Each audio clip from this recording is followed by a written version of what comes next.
నమస్తే, welcome to Jillavani news. ముందుగా headlines చూద్దాం. విశాఖపట్నం స్టీల్ ప్లాంట్ కాంట్రాక్ట్ కార్మికుల నిరవధిక సమ్మెను నిర్బంధాలతో ఆపలేరు. రాష్ట్ర సిపిఎం పార్టీ కార్యదర్శి వి శ్రీనివాస్ కేంద్ర రాష్ట్ర ప్రభుత్వాలను హెచ్చరిక.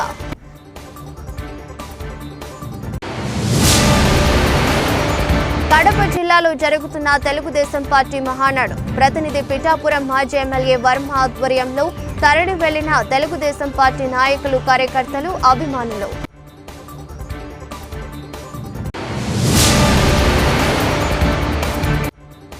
రాష్ట్ర ప్రభుత్వం నిరసనలు చేస్తున్న ఎండియు ఆపరేటర్లు. అనకాపల్లి ఎన్టీఆర్ స్టేడియం నుండి కలెక్టర్ ఆఫీస్ వరకు ర్యాలీగా చేరుకుని కలెక్టర్కి వినతి పత్రం.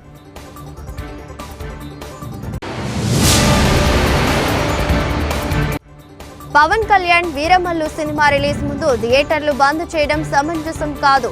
తీవ్రంగా ఖండించిన పెందుర్తి నియోజకవర్గ శాసనసభ్యులు పంచకర్ల రమేష్ బాబు.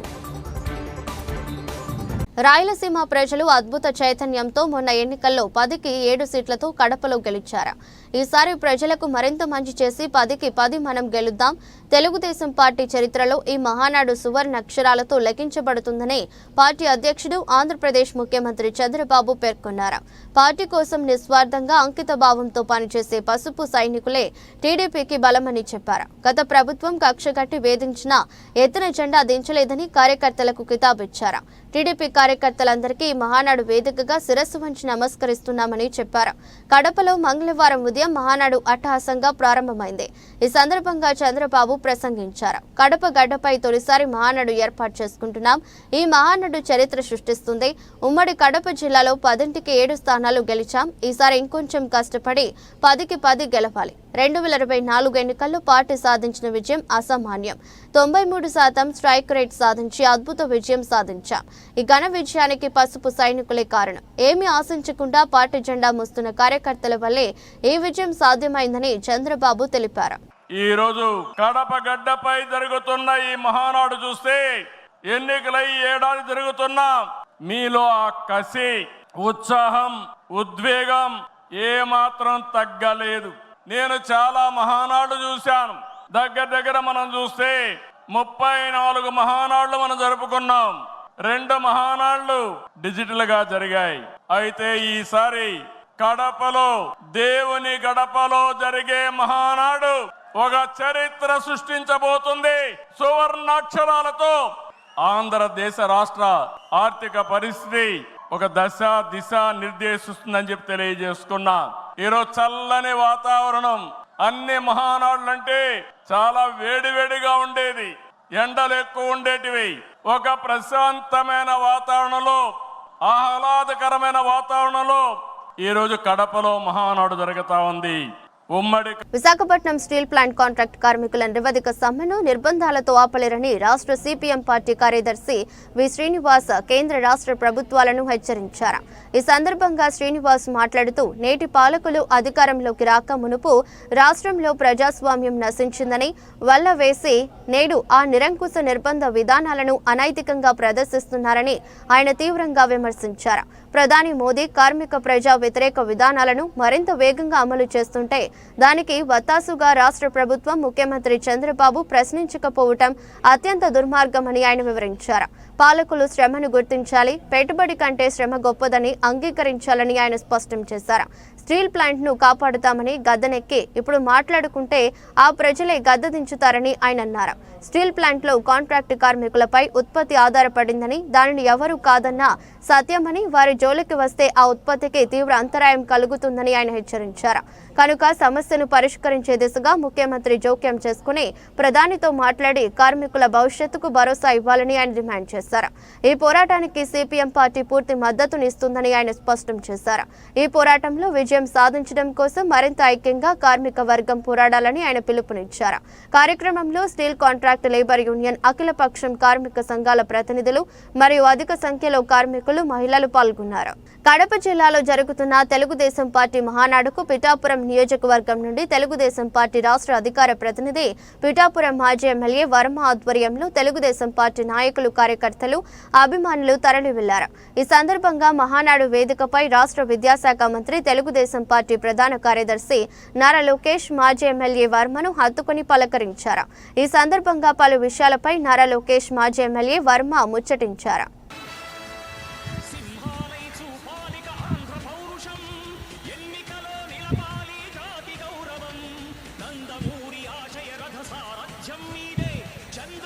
రాష్ట్ర వ్యాప్తంగా నిరసనలు చేస్తున్న ఎండిఓ ఆపరేటర్లు, అందులో భాగంగా అనకాపల్లి జిల్లాలో 374 మంది ఆపరేటర్లు ఈరోజు అనకాపల్లి ఎన్టీఆర్ స్టేడియం నుండి కలెక్టర్ ఆఫీస్ వరకు ర్యాలీగా చేరుకుని కలెక్టర్కి వినతి పత్రం సమర్పించారు. గత ప్రభుత్వంలో రాష్ట్ర వ్యాప్తంగా 28,000 ఎండిఓ ఆపరేటర్స్ ని 5 సంవత్సరాలు పేద ప్రజలు ఇంటికి నేరుగా రేషన్ సర్వ్ చేయుటకు అగ్రిమెంట్లో తీసుకున్నారు. అప్పటి నుంచి ప్రజలకి నేరుగా ఇంటి దగ్గరికి రేషన్ సప్లై చేసేవాళ్ళం. కరోనా కష్టకాలంలో కూడా మా కుటుంబాలని వదిలి సేవలు ప్రజలకు అందించడం. మొన్న కూటమి ప్రభుత్వం ఏర్పడ్డాక విజయవాడ వరద బాధితులకు సేవ చేసే విషయంలో కూడా ఈ ప్రభుత్వం మా సేవలు వినియోగించుకున్నారు. ఇంకనూ 18 నెలలు కాలపరిమితి ఉన్నప్పటికీ కక్షపూరితంగా చర్యలుగా ఈ గవర్నమెంట్ మాపై కక్ష సాధించి మా కుటుంబాలను రోడ్డున పడేలా ప్రవర్తించింది. తక్షణమే జీవో నెంబర్ 5ను రద్దు చేసి మమ్మల్ని విధుల్లో మరలా తీసుకోవాలని కోరుతున్నాం. సోదరులందరికీ నమస్తే. నా పేరు జెట్టి శ్రీను. నేను అనకాపల్లి జిల్లా ఎండి ఆపరేటర్ యూనియన్ అధ్యక్షుడిగా పనిచేస్తున్నాను. రాష్ట్ర వ్యాప్తంగా 9,260 వెహికల్స్ ఉన్నాయి. అలాగే అనకాపల్లి జిల్లాలో 374 వెహికల్స్, అలాగే వేలపర్లు ఆపరేటర్లుగా దాదాపుగా 27,000 పైచీలుగా వర్క్ చేస్తాను ఈ వ్యవస్థను నమ్మి. గత ప్రభుత్వం మాకు ఈబీసీ కానీ లేదా ఓసీ కార్పొరేషన్ కానీ ఎస్సీ ఎస్టీ మైనారిటీ కార్పొరేషన్ నుంచి లోన్ అనేది ఏర్పాటు చేసి మమ్మల్ని ఒక పార్ట్నర్లుగా తీసుకొని ఎంగేజ్ మాట్లాడి అగ్రిమెంట్ ప్రకారంగా 72 నెలలకి మమ్మల్ని విధులకు తీసుకోవడం జరిగింది. అర్థంగా 52 నెలలు పూర్తయింది. ఇంకా 20 నెలలు మాకు అగ్రిమెంట్ టైం ఉంది. ఉంటును సడన్గా ఎటువంటి చర్చలు జరపకుండా ప్రభుత్వం తక్షణమే 20వ తారీఖున క్యాబినెట్ నిర్ణయం తీసుకొని ఈ యొక్క జీవో నెంబర్ 5 తీసుకొచ్చి రద్దు చేయడం జరిగింది. మేము కోరిందంతా ఒకటే ప్రభుత్వాన్ని, అలాగే ముఖ్యమంత్రి గారిని కానీ, డిప్యూటీ ముఖ్యమంత్రి గారిని కానీ, అలాగే నాదర్ మనోహర్ కానీ మాకు ఇంకా 20 నెలలు అగ్రిమెంట్ ప్రకారంగా టైం ఉంది కాబట్టి మాకు 20 నెలలు ఉపాధి కల్పించాలని కోరడం జరుగుతుంది. అలాగే విధుల్లోకి తీసుకుంటారా, నాతో వేరే ఆవిష్కరణ తీసుకుని ఏదైనా ఉపాధి కల్పిస్తారా, నాతో ఏం చేస్తారనేది మీ నిర్ణయం తీసుకోండి. మాకు తక్షణమే చేయని వల్ల ఈరోజు మమ్మల్ని నమ్మి 27,000 కుటుంబాలు రోడ్డున పడడం జరిగింది. ఈరోజు రాష్ట్ర వ్యాప్తంగా ఆపరేటర్లుగా కానీ, మమ్మల్ని కానీ, అలాగే విజయవాడ వరద బాధితుల్లో కానీ మేము చేసిన సేవలకు కానీ, అలాగే ఇప్పుడు గతంలో కోనసీమ జిల్లాలో వచ్చిన వరద బాధితుల్లో కానీ, అలాగే రాష్ట్ర వ్యాప్తంగా ఏ టైంలో అయినా కరోనా టైంలో కానీ ఎన్నో సేవలు గుర్తించి ప్రభుత్వం ఈరోజు తక్షణం ఇలా తీసేయడం అర్థంతంగా సబు కాదని ఈ సముఖంగా మమ్మల్ని కోవడం జరుగుతుంది. అలాగే ఈ వ్యవస్థను నమ్ముకొని ఈ వ్యవస్థలో పనిచేస్తూ దాదాపు ఒక 80 మంది ఆపరేటర్లు గుండెపోటు వచ్చో యాక్సిడెంట్ రూపంలో చనిపోయారు. వాళ్ళ గురించి కూడా మేము అమౌంట్ అనేది గవర్నమెంట్ని అడగడం జరిగింది. వాళ్ళ కుటుంబానికి ఏ విధంగా కూడా ఈ రోజుకి వచ్చే రూపాయి అనేది వాళ్ళకి ఇంకా మంజూరు చేయలేదు. దాని గురించి కూడా ఆలోచించి చనిపోయిన ఆపరేటర్లు కూడా ఉపాధి కల్పించి వాళ్ళ ఫ్యామిలీని ఆదుకోవాలని ఈ మీ యొక్క మిత్రుల సోదరుగా మీడియా ద్వారా కోవడం జరుగుతుందన్న. నా పేరు కోన లక్ష్మణ్, ఏఐటీసీ రాష్ట్ర సమితి సభ్యులుగా కొనసాగుతూ ఉన్నాను. ఈరోజు అనకాపల్లి జిల్లాలో ఉన్నటువంటి ఎండిఓలు రోడ్డును పడ్డారు. దీనికి కూటమి ప్రభుత్వమే కారణం. జీవో నెంబర్ 5ని తీసుకొచ్చి అర్ధరాత్రి జీవో నెంబర్ 5 తీసుకొచ్చి ఈరోజు ఆపరేటర్ని తొలగించారు. తక్షణమే వీళ్ళందరినీ కూడా విధుల్లో తీసుకోవాలని మేము డిమాండ్ చేస్తూ ఉన్నాం. మరి గత ప్రభుత్వంలో కోటాటేర్లతో పాటు ఎండిఓ ఆపరేటర్లు కూడా కొనసాగించారు. మీరు కేరళ తరహాలో అన్ని రకాల నిత్యావసర వస్తువులు ఇవ్వాలండి సాగుతో ఈరోజు ఉన్న ఆపరేటర్లందరినీ తొలగించి ప్రజలకు అందవలసిన అన్నిటినీ కూడా ప్రభుత్వం ఈ విధంగా దూరం చేయడం అనేది కరెక్ట్ కాదు. మరి వీళ్ళందరూ కూడా గతంలో 2015-16లో కూడా కరోనా టైంలో కానీ, మొన్న జరిగిన వరద బాధితుల వరకు కూడా విజయవాడలో జరిగిన వరద బాధితుల్లో కూడా వేలాది మంది ఆ కార్యక్రమాల్లో పాల్గొని ప్రాణాలు తెగించి ప్రతి ఒక్క తోటి ఉన్నటువంటి నిరుపేదలందరికీ కూడా ఈ నిత్యావసర వస్తువులు అందించిన ఘనత మరి వీళ్ళదే. ఇలాంటి వాళ్ళని మరి పిలిచి మాట్లాడకుండా జీవో నెంబర్ 5ని తీసుకొచ్చి అర్ధరాత్రంగా తొలగించడం ఇది సరైన పద్ధతి కాదని ఈ ప్రభుత్వానికి మేము తెలియజేస్తున్నాం. ఒక పక్క కూటమి ప్రభుత్వం నిరుద్యోగ యువతని కూడా అందరికీ కూడా ఉద్యోగాల అవకాశాలు ఇస్తారని చెప్తున్న మీరు మరి ఈ రోజు 20,000 మంది రాష్ట్ర వ్యాప్తంగా ఉన్న 20 మంది ఎండిఓ ఆపరేటర్లందరినీ కూడా రోడ్డును పడించారు. మరి వీళ్ళందరూ కూడా నిరుద్యోగ యువకులే కదండి. మీరు ప్రభుత్వం ఒకసారి ఆలోచన చేయాలని చెప్పేసి మేము డిమాండ్ చేస్తా ఉన్నాం. వీరి న్యాయమైన డిమాండ్లు ఏమీ లేదు. ఒకటేటి వీళ్ళందరినీ కూడా తక్షణమే విధిలో తీసుకోవాలి. గత ప్రభుత్వంలో వైసీపీ ప్రభుత్వంలో నియమించారు కాబట్టి ఈ ప్రభుత్వంలో మేము వచ్చిన తర్వాత తీసేస్తామనే భావం మీలో ఉంది కాబట్టి తక్షణమే దాన్ని మీరు విరమించుకోవాలని మేము డిమాండ్ చేస్తూ ఉన్నాం. కోట డీలర్లతో పాటు ఈ ఆపరేటర్లందరినీ కూడా హెల్పర్లని కూడా మేము కొనసాగించాలని డిమాండ్ చేస్తున్నాం. వీరు చేస్తున్న పోరాటానికి ఏఐటీయూసీ రాష్ట్ర వ్యాప్తంగా మరి ఈ జిల్లాలో కూడా సంపూర్ణ మద్దతు తెలియజేస్తాం. మీరు ఈ సమస్య పరిష్కారాన్ని కాలని ఎడల జరిగే పోరాటాలకు ఉధృతానికి ప్రభుత్వమే బాధ్యత. నా పేరు వజ్రపు వేణు, నేను ఎండి ఆపరేటర్ని. మాది అనకాపల్లి జిల్లా కశినకోట మండలం సోమవారం గ్రామం నుంచి నేను ఎండి ఆపరేటర్గా వర్క్ చేస్తున్నాను. వాళ్ళు ఉండగా అందరికీ ఇంటింటికి రేషన్ ఇచ్చామని చెప్పారు. అందరికీ ముసలోళ్ళు కానీ మురగాళ్ళు కానీ అందరికీ ఇంటింటికి వెళ్ళి నెక్స్ట్ వాళ్ళు రాకున్నా సరే ఇంటికి కబురు పెట్టి మేము రేషన్ ఇచ్చేవాళ్ళం. అలాంటిది కరోనా టైంలోనే కూడా వాళ్ళందరూ ఏమయ్యారో మాకు తెలియదు. ఇప్పుడు కూడా మేము ప్రజల గురించే చేసాము తప్ప ఏనాడు కూడా మా గురించి మా ప్రాణం గురించి కూడా ఆలోచించుకుంటేనే మేము పోరాడాం. అక్కడ అది వస్తుంది ఇది వస్తుంది అన్నా సరే, వరదలు వచ్చినా వనాలు వచ్చినా ఏమొచ్చినా ఆఖరికి మా వెహికల్ ప్రాబ్లం వచ్చినా వేరే వెహికల్ మీద తీసుకెళ్ళి సరే వాళ్ళకి సప్లై చేసాం తప్ప ఏనాడు మేము వాళ్ళ పబ్లిక్కి నష్టం చేయలేదు. నష్టం చేయలేనప్పుడు మమ్మల్ని ఎందుకు ఇలాగ వెనక్కి చేశారో మాకు తెలియనప్పుడు ఇప్పుడు మేము అందరూ అది మీద ఆధారపడి ఉన్నాం. పెద్ద 374 మంది ఆపరేటర్లు అందరూ కూడా అందమైన మేము ఆధారపడి ఉన్న వల్ల ఇప్పుడు మేము రోడ్డుకి ఎక్కి మేము ఎందుకు ఇప్పుడు చెయ్యాలి? ఇప్పుడు మాకు ఆధారం ఏంటి? మాకు ఏటి చేయాలి? ఈ 2 సంవత్సరాలు ఉన్నది కూడా ఎందుకు తీసేయాలి? మాకు ఇప్పుడు ఈ ఆధారం కల్పించాలి, లేదా మా బళ్ళ మీద ఉన్న ఎన్ని తీసేయాలి, లేదా అంటే మాకు ఏటో చూపించండి. అందరూ మీరు రోడ్డు ఎక్కి మా పిల్లలు మేము అందరూ మా ఇంట్లో పరిస్థితులు పెట్టి మేము ఇందులో మీరు ఇస్తారని ఆశతో మేము ఉన్నాము. ఏం చేయాలో మాకు బోధపడలేదు. చెప్పాలి, ఏదైనా మీ న్యాయం చెప్తారనే మేము ఇప్పుడు ఇలా వచ్చాము. మీ గవర్నమెంట్ని మేము ఏం కోరుకుంటున్నామంటే ప్రతి ఎండి ఆపరేటర్లు కూడా మిమ్మల్ని నమ్మే మేము వచ్చాము తప్ప మమ్మల్ని మీరు నమ్మారా లేదని మాకు తెలియదు. లేదంటే అది మీరు ప్రయత్నం పెట్టి ఉంటుంది. అంతేగాని మేము చేసామా లేదా అని ప్రజలు అడగండి. ప్రజలు అడగకుండా చేయకుండా ప్రజల మీద లేకుండా మమ్మల్ని తీసేయడం కూడా అది బాధ్యత కాదు. ఎందువల్ల మమ్మల్ని ఇంత వ్యతిరేకంగా చేశారో మాకే తెలియట్లేదు.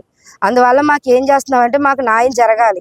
మాకు 374 మంది ఆపరేటర్లకు న్యాయం జరిగి మాకున్న బండి మీద ఉన్న పన్నిస్లు అన్నీ పోవాలి. అన్నీ పోయి మాకు ఈ ఉన్న 18 నెలలు కూడా మాకు ఆదాయాన్ని. పవన్ కళ్యాణ్ వీరమల్లు సినిమా రిలీజ్ ముందు థియేటర్లు బంద్ చేయడం సమంజసం కాదని పెందుర్తి నియోజకవర్గ శాసనసభ్యులు పంచకర్ల రమేష్ బాబు అన్నారు. సభవరంలో విలేకరుల సమావేశంలో ఆయన మాట్లాడుతూ డిప్యూటీ సీఎం పవన్ కళ్యాణ్ సినీ పరిశ్రమలోని సమస్యలు తెలిసిన వ్యక్తిగా సినీ పరిశ్రమ అభివృద్ధి కోసం కృషి చేస్తున్నారన్నారు. పవన్ కళ్యాణ్ రిలీజ్ డేట్ ఇచ్చిన తర్వాత బంద్ ప్రకటించడాన్ని ఎమ్మెల్యే పంచకర్ల రమేష్ బాబు తీవ్రంగా ఖండించారు. రాష్ట్రంలో థియేటర్లను ఆ నలుగురు చేతుల్లో పట్టుకుని ఎటువంటి నిర్ణయాలు తీసుకుంటే ప్రభుత్వం చూస్తూ ఊరుకోదన్నారు. సినీ పరిశ్రమనంతా కూడా సినీ పరిశ్రమకు ఉపయోగపడి సినీ పరిశ్రమ వల్ల లబ్ధి పొంది ఆ కృతజ్ఞతాభావంతో సినీ పరిశ్రమ ఏ విధంగా చేయాలన్న తపనతో ఉప ముఖ్యమంత్రి అయినప్పటి నుంచి కూడా పవన్ కళ్యాణ్ గారు పరిశ్రమ రండి, ఒకసారి ముఖ్యమంత్రి గారిని కలవండి, మీ సమస్యలు ఏమన్నా ఉంటే నాకు కూడా అవగాహన ఉంది కాబట్టి మీ సమస్యలు నా సమస్యగా బుధవారం వేసుకుంటానని వారు చెప్పినప్పటికీ కూడా కలవకుండా అధ్వాన్నంగా గత 5 సంవత్సరాల్లో అంతకుముందు కానీ ఇప్పుడు ఈ సంవత్సరంలో కానీ గతంలో మేము 30 సంవత్సరాల క్రితం వెనక్కి వెళ్తే విశాఖపట్నానికి మద్రాసు నుంచి రీల్ బాక్స్ పట్టుకుని వచ్చి 16 రీళ్లు సినిమా తీసుకుని ఇక్కడి నుంచి వెళ్ళిపోయిన సందర్భాలు కూడా మాకు తెలుసు. ఒక సినిమా పూర్తిగా అరకు పాడేరు బీచ్ ఒడ్డున సినిమా పూర్తి చేసుకున్న సందర్భాలు కూడా మాకు తెలుసు. అనేక సూపర్ హిట్ సినిమాలు కూడా వైజాగ్లోనే షూటింగ్ జరిగేది. మరి దౌర్భాగ్యం ఏంటంటే గత 7-8 సంవత్సరాల నుంచి చూస్తుంటే పరిశ్రమ హైదరాబాద్ వచ్చిన తర్వాత హైదరాబాద్ చుట్టూ లేకపోతే బయటికి వెళ్ళడం తప్ప వైజాగ్ని మీరు వాడుకున్నది లేదు. పైగా వీరమల్లు సినిమా రిలీజ్ డేట్ ఇచ్చిన తర్వాత థియేటర్లు బంద్ చేస్తామని చెప్పి ప్రకటించడం అంటే మీరు ప్రభుత్వానికి గొడవతో వెళ్తున్నారా, పవన్ కళ్యాణ్ గారితో గొడవ పడాలన్న ఆలోచనతో వెళ్తున్నారా? నలుగురు కలిపి థియేటర్లన్నీ కబ్జా చేసి రాష్ట్రంలో థియేటర్లన్నీ కూడా నలుగురు చేతుల్లో కబంధాస్తాల్లో పెట్టుకుని మీరు డిక్టేట్ చేస్తానంటే ప్రభుత్వం చూస్తూ ఊరుకుంటుందా అని చెప్పి నేను అడుగుతా ఉన్నాను. మీకేమన్నా పరిశ్రమ పట్ల చిత్తశుద్ధి ఉన్న బాగోగులు మీకు పట్టినా మీరు అర్జెంటుగా ముఖ్యమంత్రి ఉప ముఖ్యమంత్రి గారితో కూర్చోండి, పరిశ్రమకు కావాల్సిన మేళ్లు చేయించుకోండి. ఈ ప్రాంతంలో షూటింగ్ జరగడం వల్ల చాలా మందికి ఉపాధి దొరుకుద్ది, చాలా మందికి పనులు దొరుకుతాయి, హోటల్స్ ఫుల్ అవుతాయి, టూరిజం పెరుగుద్ది. ఆంధ్ర ప్రేక్షకులు కావాలి కానీ ఆంధ్రాలో సినిమాలు మాత్రం మీరు తీయమంటే కుదరదు. దయచేసి నేను డిమాండ్ చేస్తా ఉన్నా, ఏదైతే ముగ్గురు కలిపి పరిశ్రమ శాసిద్దాం అనుకుంటున్నారో, థియేటర్లు శాసిద్దాం అనుకుంటున్నారో వాళ్ళ ఆటలు సాగు. ఎవరెవరి పేరు మీద థియేటర్లు ఉన్నాయి, ఎలా కబ్జా చేశారు, ఏ ఫెసిలిటీస్ ఇస్తున్నారు థియేటర్లో పబ్లిక్ ఏ కన్వీనియంట్ మీరు ప్రొవైడ్ చేస్తున్నారు, అవన్నీ కూడా తీస్తాం. జాగ్రత్తగా పరిశ్రమ బాగుండాలి, రాష్ట్ర ప్రభుత్వం ఆదాయం బాగుండాలి, రాష్ట్ర ప్రజలకి పని దినాలు మీ ద్వారా రావాలి, పరిశ్రమ ప్రభుత్వం కూడా కలిసిమెలిసి వెళ్లే విధంగా మమ్మల్ని వాడుకోండి, మా ప్రభుత్వాన్ని వాడుకోండి అని చెప్పి తెలియజేస్తా ఉన్నాం. అలా కాకుండా పవన్ కళ్యాణ్ గారికి ఏదన్నా ఇబ్బంది కలిగితే పవన్ కళ్యాణ్ గారు ఏదో మీ దగ్గరికి వస్తారనుకుంటే పిచ్చి మాట. పవన్ కళ్యాణ్ గారు ఆల్రెడీ 5-6 సంవత్సరాల పైనుంచే ఆయన ఎంతో ఇన్కమ్ వచ్చే పరిశ్రమను వదులుకుని ప్రజల కోసం రాజకీయ జీవితం ప్రారంభించారు. గత సంవత్సరంగా ఉప ముఖ్యమంత్రి అయిన తర్వాత ప్రజల మధ్యలోనే ఉంటూ ప్రజా సమస్యలు తన సమస్యలుగా ఆయన ఎన్ని వందల కోట్ల రూపాయల ఇన్కమ్ వదులుకున్న వ్యక్తి. పవన్ కళ్యాణ్ గారిని ఎవరు బెదిరించలేరు, భయపెట్టలేరు కాబట్టి. ఎన్టీఆర్ జిల్లా విజయవాడ హనుమాన్పేట దాసరి నాగభూషణరావు భవన్లో సిపిఐ కార్యాలయం నందు ఎన్టీఆర్ జిల్లా సిపిఐ కార్యదర్శి దూనేపూడి శంకర్ మీడియా సమావేశం నిర్వహించారు. సమావేశంలో ఆయన మాట్లాడుతూ వరదలు వచ్చి సుమారుగా సంవత్సరం అయినప్పటికీ బుడమేరు పనులు ఏమీ ప్రారంభించడం లేదని అన్నారు. అందుకే ఆపరేషన్ బుడమేరు అమలు చేయాలని కోరుతూ బుడమేరు ప్రక్షాళనకు యుద్ధ ప్రాతిపదికన చర్యలు చేపట్టాలని జూన్ 6వ తేదీన విజయవాడ హోటల్ ఐలాపురం కన్వెన్షన్ హాల్లో జరగబోయే రౌండ్ టేబుల్ సమావేశాన్ని జయప్రదం చేయాలని కోరుతున్నామన్నారు. కార్యక్రమంలో ఎన్టీఆర్ జిల్లా సిపిఐ కార్యదర్శి దూనేపూడి శంకర్, సిపిఐ నగర కార్యదర్శి జి కోటేశ్వరరావు, ఎన్టీఆర్ జిల్లా రైతు సంఘం అధ్యక్షులు మల్నీడు ఎల్లమందరావు, ఎన్టీఆర్ జిల్లా వ్యవసాయ కార్మిక సంఘం ప్రధాన కార్యదర్శి చిలుకూరి వెంకటేశ్వరరావు, జిల్లా ఏఐవైఎఫ్ కార్యదర్శి లంకా గోవిందరాజులు పాల్గొన్నారు. బుడమేరు వరద ముంపుకు గురై సంవత్సర కాలం గడుస్తున్న ఈనాటి వరకు కూడా ప్రభుత్వం ఆపరేషన్ హైడ్రా తరహాలో ఆపరేషన్ బుడమేరుని అమలు చేయకుండా కేవలం ఆన్ పేపర్ పేపర్లపైనే యాక్షన్ లేకుండా ఉన్న పరిస్థితుల్లో రేపు 6వ తేదీన జూన్ 6వ తేదీన నిపుణులు, మేధావులు, రాజకీయ పార్టీల నాయకులు, వివిధ ప్రజా సంఘాల, రైతు సంఘాల బాధ్యులతో ఐలాపురం కన్వెన్షన్ హాల్లో పెద్ద ఎత్తున రౌండ్ టేబుల్ సమావేశం ఏర్పాటు చేయటం జరిగింది. ఈ రౌండ్ టేబుల్ సమావేశానికి ఇచ్చేసి జయప్రదం చేయవలసిందిగా కోరుతున్నాం. ఆపరేషన్ బుడమేరు పెద్ద ఎత్తున అమలు చేస్తామని చెప్పి రాష్ట్ర ముఖ్యమంత్రి గారు ప్రకటించారు. క్యాబినెట్లో తీర్మానం చేశారు, రాష్ట్ర అసెంబ్లీలో ప్రకటించారు. దరిదాపు విజయవాడ ఎగువ భాగాన 300 ఎకరాలు ఆక్రమణకు గురైందనేటువంటిది ప్రభుత్వ సర్వేలోనే వారు చెప్పారు. ఎగువ భాగాన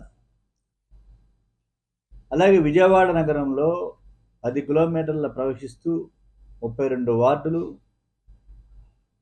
3551 ఆక్రమణలకు గురైనటువంటిది బుడమేరు తీరం ప్రవాహ దిశ. ఇది ప్రభుత్వ సర్వేలతో సహా ప్రకటించింది. ఆనాటి కలెక్టర్ శ్రీమతి సుజన సర్వేలో ఉన్నటువంటి అంశాలను నేను ప్రస్తావిస్తున్నాను. ప్రభుత్వ సర్వే ఇది. విజయవాడ నుంచి ఎనికేపాడు అందరు టన్నల గుండా చివరికి ఉప్పుటేరులో, కొల్లేరులో సముద్రం కలుస్తుంది గుడివాడ మీదుగా. ఇంత ప్రవాహ దిశ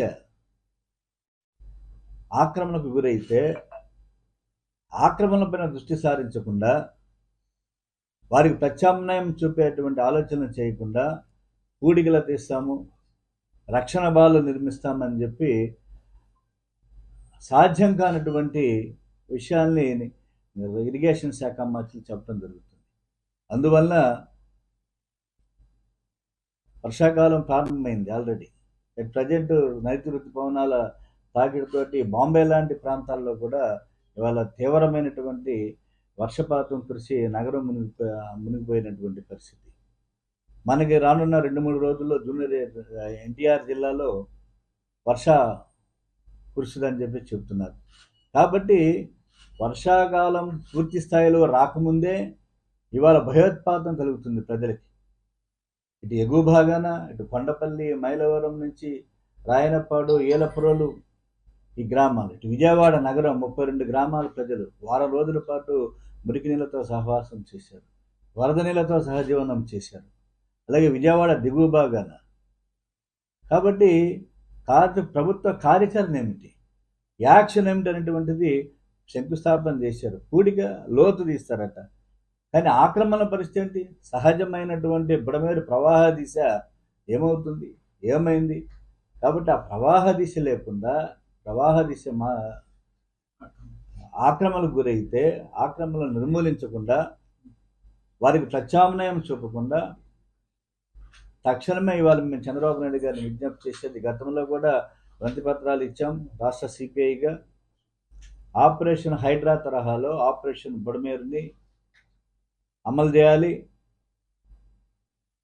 తిరిగి మరల బుడమేరు వరద ముంపు అనేటువంటిది ఈ సంవత్సరంలో రాకూడదనేటువంటిది ఆ పైన యుద్ధ ప్రాతిపదిక పైన చర్యలు తీసుకొని మొక్కుబడిగా శంకుస్థాపనలు పేపర్ల మీద లేదా మీడియాల్లో ప్రజల్ని మోసం చేయటం మీది. కాబట్టి ఇప్పుడు మీరు ఏం చర్యలు తీసుకున్నారు? బుడమేరు నివారణకి వర్షాకాలం వచ్చింది, ఏం చర్యలు తీసుకున్నారని చెప్పేసి మేము సూటిగా ప్రశ్నిస్తున్నాం.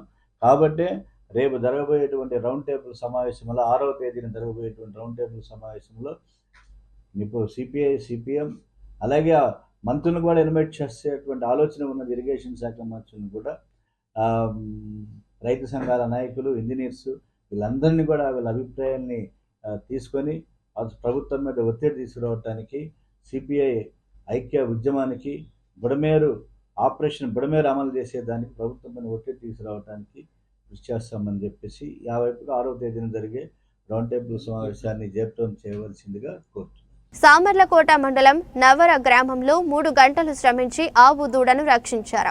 సుమారు 20 అడుగుల బావిలో పడిపోయిన ఆవు దూడను పిఠాపురం ఫైర్ స్టేషన్ సిబ్బంది రక్షించారు. సామర్లకోటలోని నవర గ్రామం వద్ద ఉన్న గోశాల సమీపంలో దూడ పొలాల్లో మేస్తూ సోమవారం సాయంత్రం బావిలో పడిపోయింది. స్థానికుల సమాచారంతో సుమారు 3 గంటల పాటు శ్రమించి ఆ దూడను ప్రాణాలతో బయటకు తీశారు. స్థానికులు హర్షం వ్యక్తం చేశారు.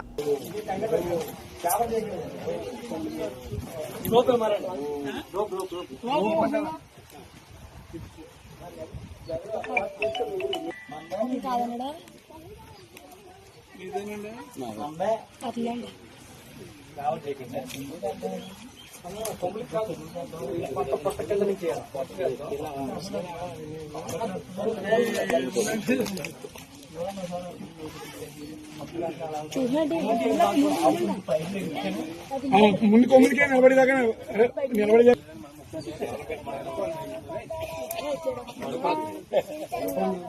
ఎన్టీఆర్ 103వ జయంతోత్సవాల్లో భాగంగా పిఠాపురం మాదక ద్రవ్యాల వ్యతిరేక ప్రచార కమిటీ ఆధ్వర్యంలో పిఠాపురం మోహన్ నగర్లో ఎన్టీఆర్ స్ఫూర్తితో మద్యానికి స్వయ నిషేధం ప్రకటించుకుని జీవనం సాగిస్తున్న మోహన్ నగర్ వాసులను మద్యపాన వ్యతిరేక ప్రచారం కమిటీ నాయకులు ఎన్ సూర్యనారాయణ, సహృదయ మిత్ర మండలి అధ్యక్షులు తోట శ్రీనివాస్ చేతుల మీదుగా వారిని సత్కరించి అభినందించారు.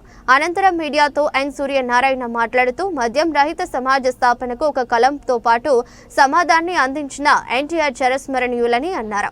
ఎన్టీఆర్ ను స్ఫూర్తిగా తీసుకుని ప్రతి ఒక్క ప్రాంతంలో ప్రజలు మద్యం, మాదక ద్రవ్యాల వ్యతిరేక ఉద్యమం భాగస్వాములు కావాలని తెలిపారు.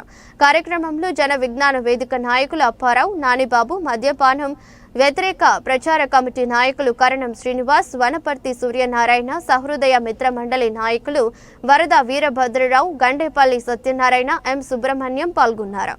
ఎన్టీఆర్ జయంతోత్సవంలో భాగంగా ఒక కలంపోటుతో మద్యాన్ని రద్దు చేసినటువంటి ఎన్టీఆర్కి నిజమైన నివాళులు అర్పించాలంటే మద్యరహిత సమాజమే అన్న ఆశయం, ఆడవాళ్ళ కన్నీళ్లు తొడ్డమే అన్న ఆశయం, సమాజమే దేవాలయము, ప్రజలే నా దేవుళ్ళన్న ఎన్టీఆర్ ఆశయము. నా దేవుళ్ళైన ప్రజలు మద్యం కానీ మాదక ద్రవ్యాలు కానీ సేవించుకుంటూ ఉండాలనేదే అన్నకు నిజమైన బలమైన ఆశయం. సామాజిక, సాంఘిక, ఆర్థిక కారణమైనటువంటి మద్యాన్ని ఆదాయ వనరుగా చూడకుండా ఎంతో ధైర్యంగా, ఎంతో సాహసంగా మొట్టమొదటి సంతకాన్ని పెట్టినటువంటి గనుడు ఎన్టీఆర్. ఆయనకి నిజమైన నివాళులు అర్పించాలంటే మద్యం షాపులు లేనప్పుడే ఆయనకి నిజమైన నివాళిగా మేము మద్యము, మాదక ద్రవ్యాల వ్యతిరేక ప్రచార కమిటీ, ప్రజా సంఘాలు, జన విజ్ఞాన వేదిక భావిస్తున్నాయి. మన ఆరోగ్యపు ఆంధ్రప్రదేశ్ కావాలంటే, స్త్రీలు ఆర్థికంగా ఎదగాలంటే ఈ మద్యం అనేది వాళ్ళకి గుదిబండలా తయారైంది. సంవత్సరానికి 40 కోట్ల మద్యం సేవిస్తామంటే ఆరోగ్య ఆంధ్రప్రదేశ్ ఎలా సాధ్యమవుతుంది? ఆడవాళ్ళ సాధికారత ఎలా లభ్యమవుతుంది? మొగుడు తాగేసి వచ్చేసి పెళ్ళాన్ని తన్నుతూ ఉంటే ఎలాగా ఆడవాళ్ళ కన్నీళ్ళు ఏ విధంగా తుడబడతాయి? ఎలా ఆడవాళ్ళ కన్నీళ్ళు మనం తుడుద్దాం? ఈ ఆడవాళ్ళ గృహహింసని ఎలా ఆప్చేద్దాం? స్త్రీ ప్రతి కన్నిటికి కథకి, స్త్రీ ప్రతి గృహహింసకి, సమాజంలో జరుగుతున్న అనేక రకాల అత్యాచారాలకి, సమాజంలో జరుగుతున్న అనేక రకాలైనటువంటి యాక్సిడెంట్లకి ప్రధాన కారణము మద్యము, మాదక ద్రవ్యాలు. అది సారాయా, విస్కీయా, బ్రాందీయా, కొకైనా, గంజాయా. ఉద్యోగాల్లో అయినటువంటి యువత ఎంప్లాయ్మెంట్ ఆఫీసులు మూసేసేసి బ్రాందీ షాపులు తెరిచేటువంటి వాతావరణం మనకు దాపురించింది.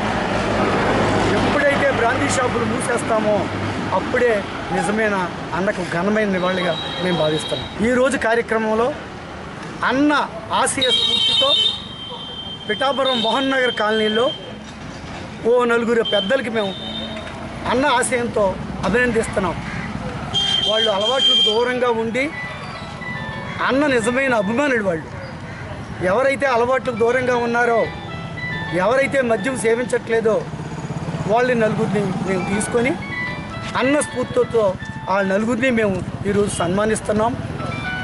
అది అన్నకి ఘనమైన నివాళిగా మేము భావిస్తూ ఈ మోహన్ నగర్ కాలనీ వాసుల్ని ఆ 4 మేము సన్మానించుకుంటున్నాం.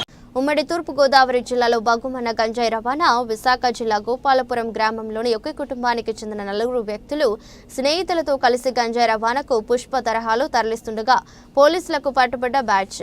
బొలెరో, బ్రీజా కారు టాప్ లోపల అమర్చి గంజాయి రవాణా చేస్తుండగా ముఠా గుట్టురాటు చేసిన పోలీసులు నిన్న అల్లూరు జిల్లా వై రామవరం మండలం గుర్తేడు వద్ద, నేడు కాకినాడ జిల్లా కిర్లంపూడి మండలం టోల్ ప్లాజా వద్ద రిపీట్ అయిన సేమ్ సీన్. పర్యాటక మాటున అనుమానం రాకుండా కుటుంబ సభ్యులతో వెళ్తున్నట్లుగా పోలీసులను కలరింగ్ ఇచ్చిన గంజాయి బ్యాచ్. అనుమానం వచ్చిన పోలీసులకు కార్ చెక్ చేస్తుండగా బయటపడ్డ గంజాయి ప్యాకెట్లు. పోలీసుల దర్యాప్తులో గంజాయి ప్యాకెట్లను మహారాష్ట్రకు తీసుకెళ్తున్నట్టుగా గుర్తింపు. బొలెరో, బ్రిజా కార్లతో పాటు 8 లక్షల విలువ చేసే 163 కేజీల గంజాయి ప్యాకెట్లను సీజ్ చేసిన పోలీసులు.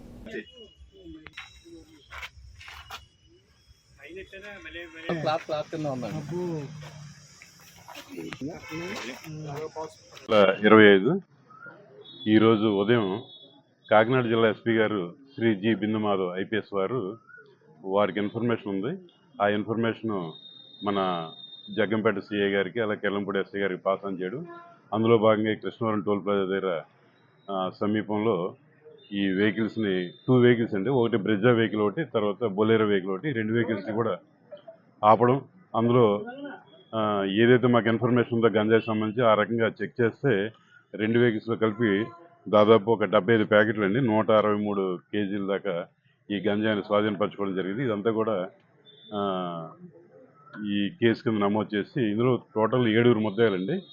7లోనూ ఒకరేమో జూనియర్ అనమాట, అంటే 18 సంవత్సరాల లోపు అబ్బాయి ఒకరు ఉన్నారు, మిగిలిన 6 కూడా మేజర్. వీళ్ళు ఏంటంటే 2 వెహికల్స్లో ప్రయాణికుల మాదిరిగా అంటే కుటుంబ సభ్యులు కూడా ఉన్నారండి. ఎవరైతే ముద్దాయి ఉన్నారో ఆయన తరకు భార్య, కూతురు కూడా ఈ వెహికల్స్లో ట్రావెల్ చేస్తున్నారు. వీళ్ళు ఏంటంటే ఒరిస్సాలో చిత్రకొండ దగ్గర నుంచి మహారాష్ట్రకు సంబంధించిన షిరిడి వరకు కూడా వెళ్ళాలని చెప్పేసి ప్లానింగ్. ఈరోజు మన చెకింగ్లు వీళ్ళంతా పట్టుబడి వీళ్ళందరినీ అరెస్ట్ చేసామండి, కోర్టుకు పెడతాం. మూఢాచారాలకు వ్యతిరేకంగా ఉద్యమించిన మహోన్నత మానవతావాది కందుకూరు వీరేశలింగమని సాహితీ స్రవంతి నాయకులు, తెలుగు అధ్యాపకులు అజయ్ కుమార్ అన్నారు. కందుకూరి వీరేశలింగం 106వ వర్ధంతి సభ పెద్దాపురం యాసలపు సూర్యరావు భవనంలో జరిగింది. బుద్ధ శ్రీనివాస్ అధ్యక్షతన జరిగిన కందుకూరి వర్ధంతి సభకి అజయ్ కుమార్ ముఖ్య అతిథిగా పాల్గొని ప్రసంగించారు. ఆడపిల్లల చదువు అవసరం లేదని, ఆడపిల్లలు వంటింటి కుందేలుగా బతకాలని చెప్పినటువంటి రోజుల్లో దానికి వ్యతిరేకంగా ఆడపిల్లల చదువు కోసం పాఠశాలను స్థాపించిన వ్యక్తి కందుకూరు అన్నారు. తన భార్య రాజ్యలక్ష్మితో కలిసి మహిళా కళాశాలను రాజమండ్రి కేంద్రంగా ఏర్పాటు చేశారని, తెలుగు కవుల చరిత్ర, రాజశేఖర్ చరిత్ర, కందుకూరి స్వీయ చరిత్ర అనేక గ్రంథాలను మునుముందించారు. ఉపాధ్యాయుడిగా, విలేకరిగా పనిచేసే నాటి దురాచారాలకు వ్యతిరేకంగా సంస్కరణ ఉద్యమ ఖడ్గరదారిగా కందుకూరి నిలబడ్డారన్నారు. నేటి సమాజంలో అనేక రుగ్మతలు నేటికి కొనసాగుతున్నాయని, దీనికి వ్యతిరేకంగా విద్యార్థులు ఉద్యమించాలన్నారు. నేటి సమాజాన్ని మరలా వెనక్కి తీసుకెళ్లే దుర్మార్గమైన కాలంలో మనం ఉన్నామని, దాని నుండి బయటపడడానికి విద్యార్థులు నిరంతరం అధ్యయనం చేయాలని పిలుపునిచ్చారు. కార్యక్రమంలో పిసిసి కార్యదర్శి రొంగల అరుణ్, ప్రజానాట్య మండలి నాయకులు వీర్రాజు కృష్ణ, కోలాట గురువులు అంజలి, అనుష, జస్విత, అమృత, నమ్రత, బంగారం తదితరులు పాల్గొన్నారు. సభకు ముందుగా కందుకూరి వీరేశలింగం చిత్రపటానికి కృష్ణ, వీర్రాజులు పూలమాల వేసి నివాళులర్పించారు.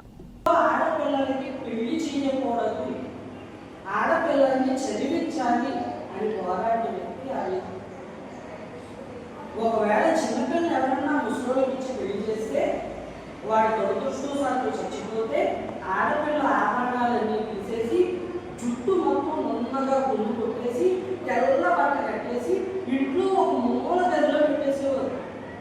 భర్త చచ్చిపోయిన ఆడపిల్ల ఎవరికన్నా ఎదురైతే ఆవిడకి చెడు జరుగుతుందట. అందుకని ఆడపిల్ల పొద్దున్న 4 లేచి ఇంటెడు పని చేసేసి ఇంట్లో వాళ్ళందరికీ వంట చేసేసి ఇంట్లో మళ్ళీ లేచి మూల గదిలో పెట్టి కూర్చుంటుకోవాలి. అంటే ఆవిడ చేసే పనులు కావాలి తప్ప ఆవిడ మొహం మాత్రం చూడడానికి ఇష్టపడేవారు కాదు. అటువంటి వితంతువులైన ఆడపిల్లలకి మళ్ళీ పెళ్లి చేయాలి. తెలిసి తెలియని వయసులో భర్త అంటే ఏంటో, సంసారం అంటే ఏంటో, జీవితంలో ఆనందం ఏంటో తెలియని ఆడపిల్ల జీవితం చిన్న వయసులో పెళ్లి చేసి వాళ్ళ జీవితం అన్యాయం అయిపోవడానికి లేదు. వాళ్ళకి మళ్ళీ పెళ్లి చేయాలని పోరాడే వ్యక్తి కందుకూరి వీరేశలింగం. పోరాడటంతో ఆగిపోలేదు ఆయన. అవన్నీ ఆయన చేసి చూపించాడు. ఆడపిల్లల కోసం పాఠశాలను స్థాపించాడు. వితంతువుల కోసం శరణాలయాన్ని స్థాపించాడు. ప్రతి ఆడపిల్ల చదువుకోవాలి, ప్రతి ఆడపిల్ల ఆర్థికంగా తన కాళ్ళ మీద తను నిలబడాలి, తనకు నచ్చిన వ్యక్తిని పెళ్లి చేసుకోవాలి, సుఖంగా సంతోషంగా జీవించాలి అనే ఆ ప్రయత్నంలో ఆయన చివరి శ్వాస పీల్చే వరకు పోరాడతానే చచ్చిపోయాడు. అటువంటి గొప్ప వ్యక్తి మీలో చాలా మంది తెలియదో తెలుసా? మీకు పుస్తకాలు చదివే అలవాటు లేదు.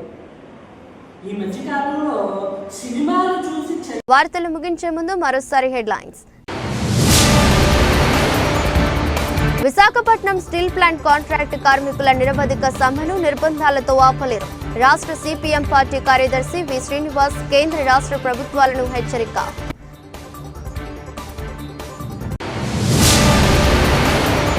కడప జిల్లాలో జరుగుతున్న తెలుగుదేశం పార్టీ మహానాడు. ప్రతినిధి పిఠాపురం మాజీ ఎమ్మెల్యే వర్మ ఆధ్వర్యంలో తరలి వెళ్లిన తెలుగుదేశం పార్టీ నాయకులు, కార్యకర్తలు, అభిమానులు.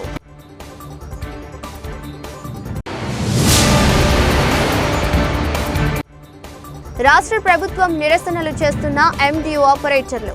అనకాపల్లి ఎన్టీఆర్ స్టేడియం నుండి కలెక్టర్ ఆఫీస్ వరకు ర్యాలీగా చేరుకుని కలెక్టర్కి వినతి పత్రం.